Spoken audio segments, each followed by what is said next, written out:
Hello everyone, my name is Maki. Today I'm going to tell you some little news about the GUNDAM series. Don't worry, I won't talk about any GQuuuuuuX spoilers. A little bit of new information has been released about a work that many people had forgotten even existed. And we've also uncovered a secret hidden in the normal suits of the Universal Century world. Alright, let's check out the news. First up is the Hollywood GUNDAM movie. This is the live-action GUNDAM movie that is currently in production. It was officially announced that Bandai Namco Filmworks signed a joint investment agreement with the film production company Legendary in January 2025. Since they publicly announced the signing of this deal, it's safe to say that the production itself is actively moving forward. In addition, Bandai also announced that they will be establishing a new company called Bandai Namco Filmworks America in North America in April 2025. It would be great to see the activities of the GUNDAM series increase in the English-speaking world. And there's even a new image that was released. A beam of light is coming from what appears to be the sun. Could this scene be inspired by the end of the first GUNDAM opening sequence where GUNDAM flies in? Or does it hint at something else, some other significant object making its descent? What's particularly intriguing is that the trajectory forms a curved path which is distinctly different from a meteor or a Mercury-like celestial body. I can't wait to see what kind of story unfolds. Next up, we have some character-related news. February 5th is the birthday of Lois Klein, a beloved character from the Seed series. To celebrate, Bandai's online store is selling special commemorative merchandise.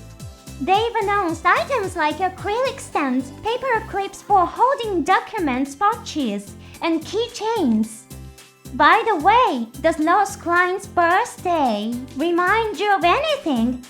Maybe some of you have forgotten. Actually, Ophi Lamtao shares the same birthday, February 5th.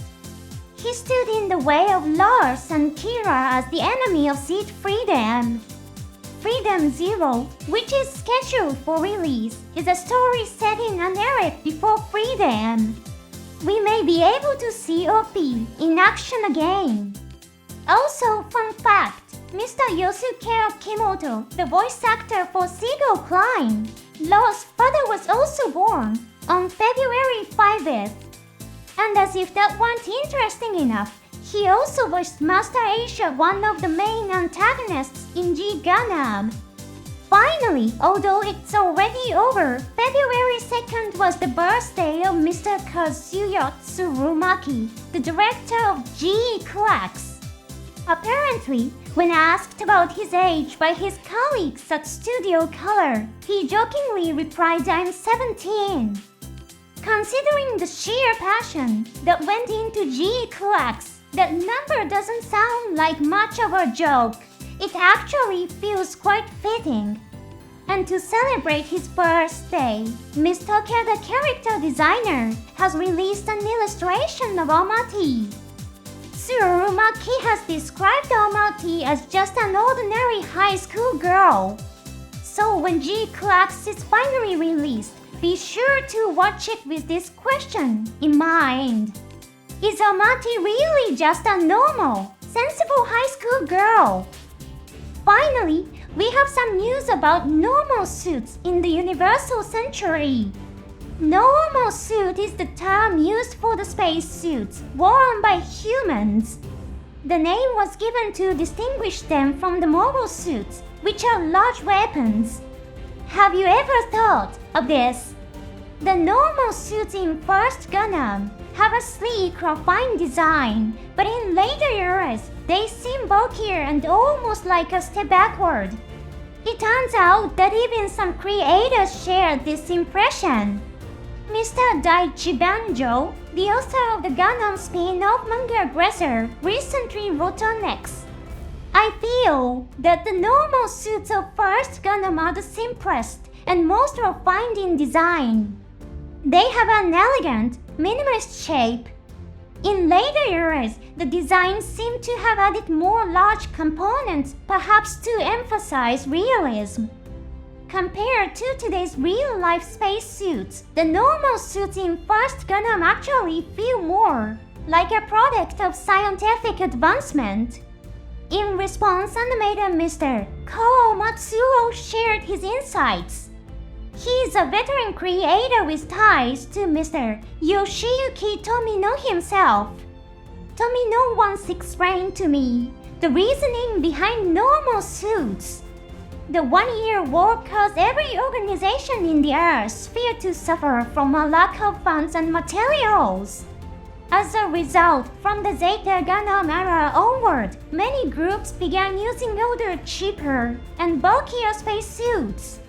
The sleek, powerful normal suits used during the one-year war were actually luxury, high-end equipment. Only pilots had access to them.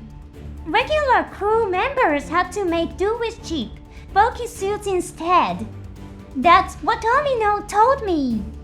The one-year war was the most massive and devastating conflict in the history of the universal century. Its effects rippled through every aspect of society, including something as basic as normal suits.